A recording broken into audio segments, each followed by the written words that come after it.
I guess Bryan Kohberger isn't liking prison after all those inmates have been sexually harassing him allegedly.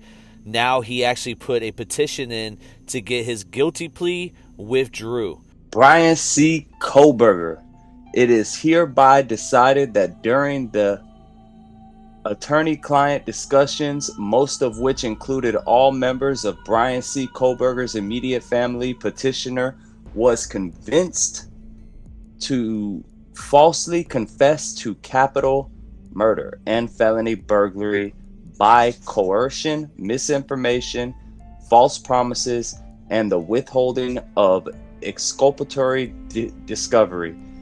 The following is material to the inception of the plea. Counsel's failure to inform the petitioner of exculpatory discovery received during plea discussions, namely clumps of unknown hair found in Ethan Chapin's hands, as well as a failure of further inquiry.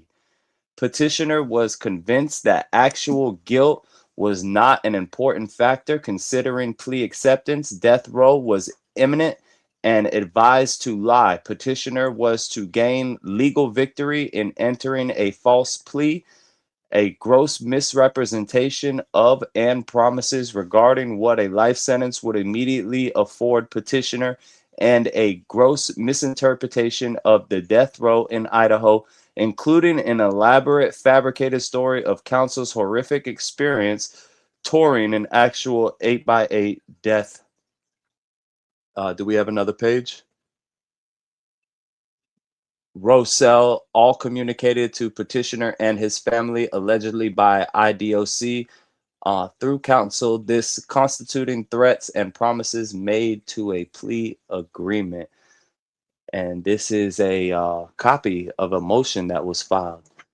What that means, Bryan Kohberger is so indecisive with decisions. This is why the night sheet got left, because he can't. Dude, you have a delay. He has a delay to him because now this never happens. You're withdrawing your guilty plea. You already pled under oath. You already admitted to these murders. yeah, he's basically saying he was promised false things by his counsel. He was lied to by his counsel.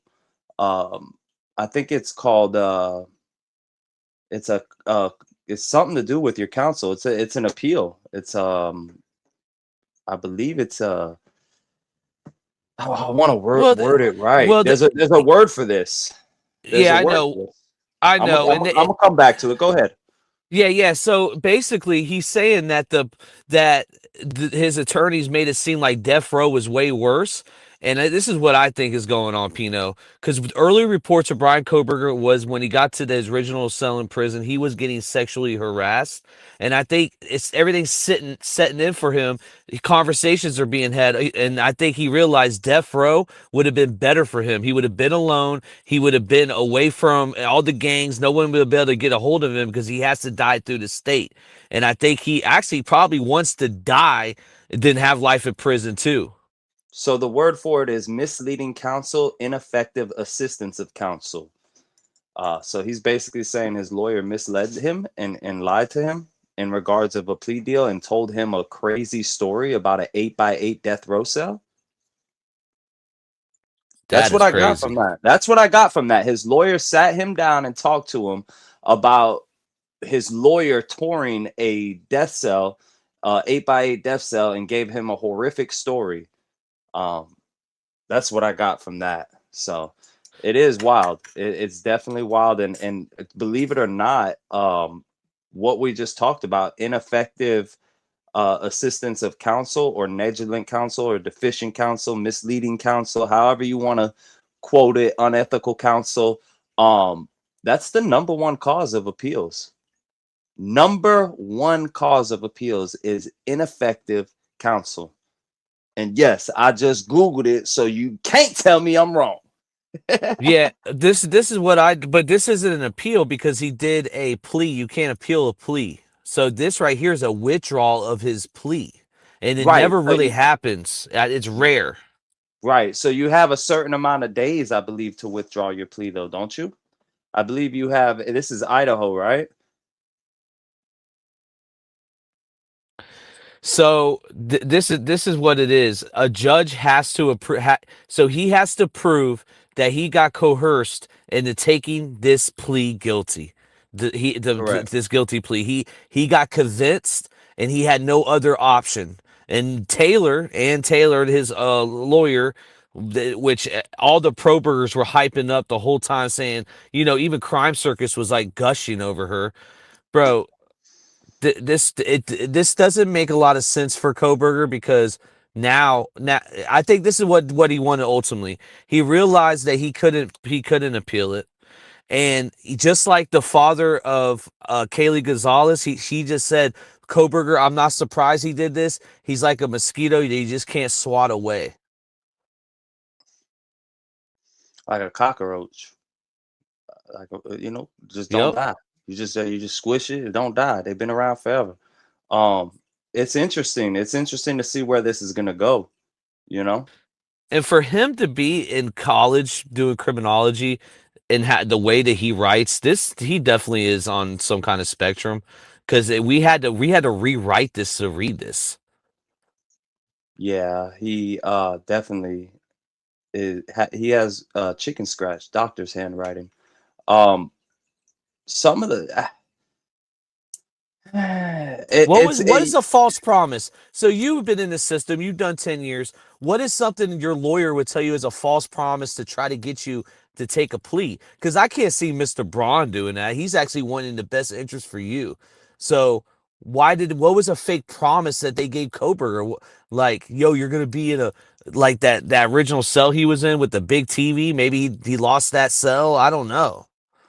So I don't I honestly I can't tell you what the false promise could have been, but I can tell you that this is normal. It's normal when you're you know going against the grain and you're trying to get back into the courts because of ineffective counsel or something like that along the or withdrawing your plea because you're saying you had false promises or false coercions. It's actually a normal thing to do. Not proving it is, again, like you said, proving it is going to be a whole nother ball game, bro. They're going to have to prove it, and I don't know. I mean, he could have promised him something of a lesser plea, or he's gonna say, from my experience, what he's gonna say is he's gonna say, "Oh, I was promised this and I got this." You get what I'm saying? Um, so he's gonna Yeah, say his lawyer yeah. basically lied to him. What about the unidentified hair? I never heard this before. I've never heard that either. He said it was a clump of hair that they refused to review. It says discovery received during plea discussions, namely clumps of unknown hair found in Ethan Chapin's hands, as well as a failure of further inquiry. So he's saying that there was hair found in Ethan Chapin's hand, and it was not investigated as it should have been. And if it was investigated, it possibly could have changed the outcome. Well, we still got the nice sheet that has his DNA on it. This is my thing though. The Pro Burgers. This is the only thing that I would give y'all. Obviously, Bryan Kohberger was in that house and committed this murder, but there is a percent in my mind, especially if there's hair that's unidentified, he could have had help. That's a possibility. That's a strong possibility. But don't you think if it, so you're saying Koberger could have had help, right? That's what you're saying. I mean, that's what he's But kind of alleging in this. but don't you think that if Koberger had help, he would have been like first thing smoking? I'm just playing devil's advocate. Don't you think he would have been first thing smoking in an interrogation room trying to give information for a better plea for himself on who helped him? I do. I think Kohberger would have folded when if he was a co-defendant with two. Yeah, 100%. 100%. I think if he was the only one caught and he had information that, the police didn't have, such as somebody helped him commit this crime, I 100% believe he would use that as leverage. I mean, he's not dumb. He's going to use it as leverage to. It doesn't take a rocket scientist to figure it out. He's going to use it as leverage for the state. If you guys want all the information and all the parties involved, I want a deal. You know what I mean? But he could be Yeah, just throwing. He could just be barreling it. He could be throwing somebody under the bus. Let's think about that. He could be throwing a motherfucker under the bus, just trying to barrel it. He's I he, think Yeah, and I think he sat there and he realized the risk is worth the reward. So risking life, basically life that he's not happy with, to fight the case to ultimately get to death row, which in his mind and probably what he's been told is actually a better place for him. It's kind of like it's a win-win for him. hmm It's and there's key words in there again. If you pull that motion or that withdrawal of plea back up, it says including a elaborate, so that means a lengthy statement, an elaborate, lengthy, and detailed statement, fabricated. He's using the key words here: elaborate, fabricated story of counsel's, so that's his lawyer, horrific experience touring an actual 8x8 death cell. A gross misrepresentation and promises regarding what a life sentence would immediately afford the petitioner. And then he used the term legal victory. So the lawyers, again, this could be with them sitting down with the prosecutors and the judge, realizing, hey, we're going to get him to get a plea, and it's a legal victory for everybody on board because he didn't get death in a state that doesn't want to give all their criminals death. Yeah, no doubt. No I don't know. doubt It's at all. interesting. We're gonna monitor this. I don't know what's gonna happen. Probably, most likely, he's gonna get rejected because in history, it's. I looked. I had never seen it even. I mean, we've seen other stuff get overturned, DNA evidence come forward, and then cases Yeah. get overturned. But when it comes to withdrawing a plea after you said it under oath, a judge isn't going to rock with this. I mean, the family already went through victim impact statements. You're not going to. It's not going to happen. Yeah, no, I mean, brother, you're gonna have to have for the withdrawal plea. He's gonna have to have something significant. You know what I mean? Like real deal. Like you said, he's gonna have to prove. He's gonna have to real deal prove these allegations. He's gonna have to prove that counsel made a fabricated story. He's gonna have to prove. Now, I don't know if his counsel is on board with this. Maybe his counsel is on board with this. Maybe his counsel is gonna attest to this and say, "Hey, um." I did give false pretenses to Mr. Kohberger and I lied to Mr. Kohberger. And if that's the case, if his counsel is on board with it, then he got a good shot at withdrawing his plea. Whoa, that's a twist. The lawyers could have told him to do this and that A they hundred would have been percent. on board. 100%. Oh, well, he We has seen to it have. in the, you know what case we seen it in? We seen it in the Mackenzie Shrilla case. We seen her lawyer say it was my fault. It was my fault. Blame it on Remember? me. Yep, Blame it blame it on all on me. It's me. my fault. Blame it all on me in your appeal. Everything you need to do, put it all on me.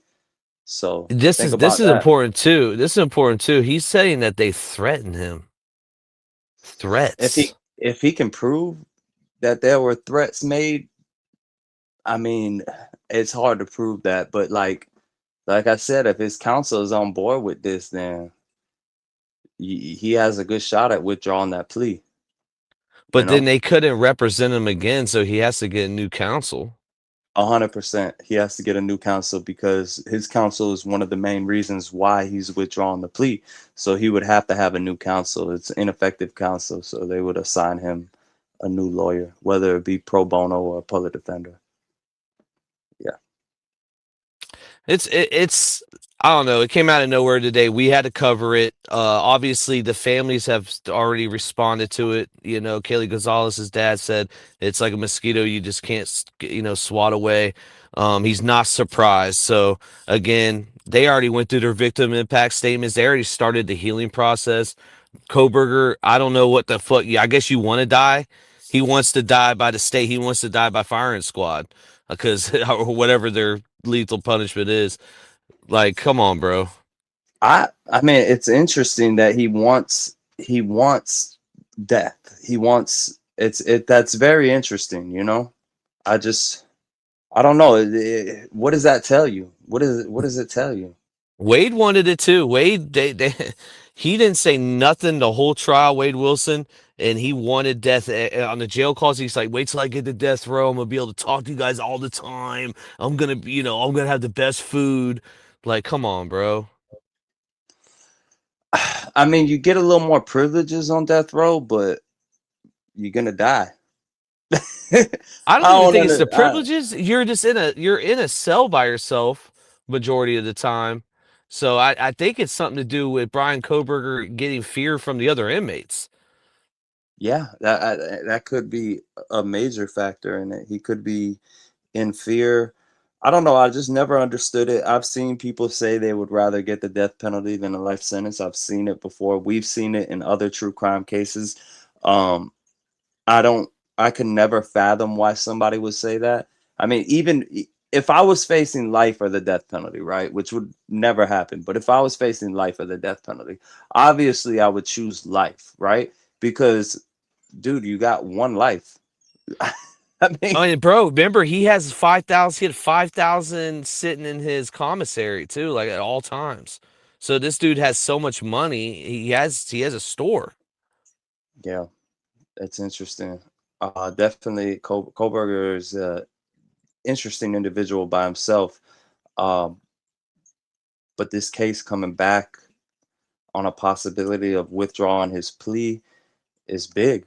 That's big. I mean, and again, we don't know if it's going to come back or not. But if this withdrawal plea gets approved, it's a whole new can of worms again. You know, Yeah, man. Well, hey, it's YouTube it's streets, yeah. Yeah, I mean, raw talk. essentially, I'm just gonna end it like this. If the withdrawal of plea goes through, it's essentially like he never took a deal. The case is wide open again, and he never took a deal. You get what I'm saying? Um, so it's big news. It's definitely big news. I It appreciate it would though. Yes, sir. it would be a new trial, and they would have to find a whole new jury and everything. It'd be horrible, dude. Yeah, yeah, no, Right? Is that how 100%. that I mean, works? Or I don't know. I think the withdrawal of the plea. All right, if I'm not mistaken, I could be wrong on it, but if I'm not mistaken, I think the withdrawal plea just means you're going to go back for a resentencing or a new plea deal or something along those lines. I don't think you get a whole new trial unless there was trial error. Do you get what I'm oh, saying? and when you said earlier that he had a certain amount of time, that's before the sentencing. So he would have to, if he would have to withdraw his plea before he got sentenced, Yeah, you have like a 14-day period too after, I believe, to withdraw. I'm not sure even how after the Idaho works. sentencing. Yeah, I'm not sure how. So it says Idaho says after sentencing, I was looking at it when we were reading it. It says you can still ask to withdraw your plea, but only to correct a manifest injustice, which is much higher legal standard that often involves showing the plea was not knowing, voluntary, or intelligent, or that there was another serious constitutional problem. So there is no 14-day, 30-day, or fixed deadline in Idaho's rule for withdrawing guilty plea. The critical distinction is whether the request is made before or after sentencing. But remember, Pino, the judge looks at him and he asks him, he's like, "Are you sure this is what you want to do? Are you remember all the questions they ask somebody before they get Hmm. to the plea? Like that has to be said. Like, how many times a lawyer probably said to him, like, "Are you sure you want to do this?"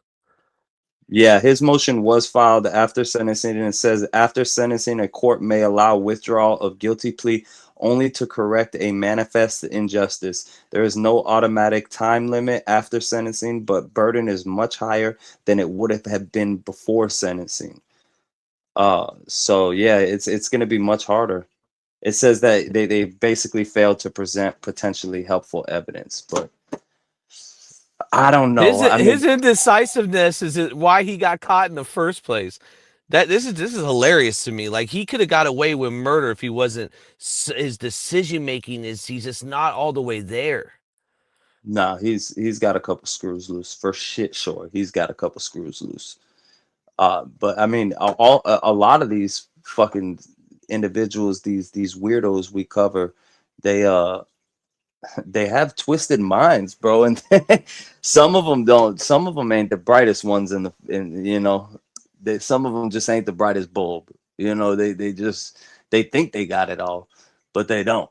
Um, Remember, this guy was trying to commit the perfect murder. The perfect, yeah, the not, perfect, the perfect. You see how that turned out. Uh, yeah, yeah. Now he's fighting for withdrawing his plea deal. now he's withdrawing the plea deal, saying his lawyers was ineffective. And again, um, I 100% believe that the more I think about it, the more I'm leaning towards the fact that his lawyer told him to blame me, basically, blame me for the ineffective counsel and try to get your plea withdrawn. But again, he's bringing up evidentiary facts. He's bringing up the facts that there were clumps in Chapin's hands that weren't investigated, or a further inquiry of it. Nothing was basically looked at. And if the plea gets withdrawn, I don't know how Idaho works, but if there's something in the case that could have turned the case around per trial and the council held it back, I think you can get a new trial. I think that's enough for a retrial, but I don't know. I really don't know Idaho and Idaho's sentencing, but I do know that what I do know is that this is significant. This is significant, and if it gets approved, it's even more significant because it's just going to open up more and more and more can of worms, bro. His lawyers let him know at some point in that trial that there was no way of winning. They had substantial evidence. They had Yeah. they had the DNA, they had the cell phone pinned, Hmm. they had evidence, and this is what ultimately he chose, and he said it under oath. So, we'll see, man. We got Raw Talk Pino, YouTube streets. We out.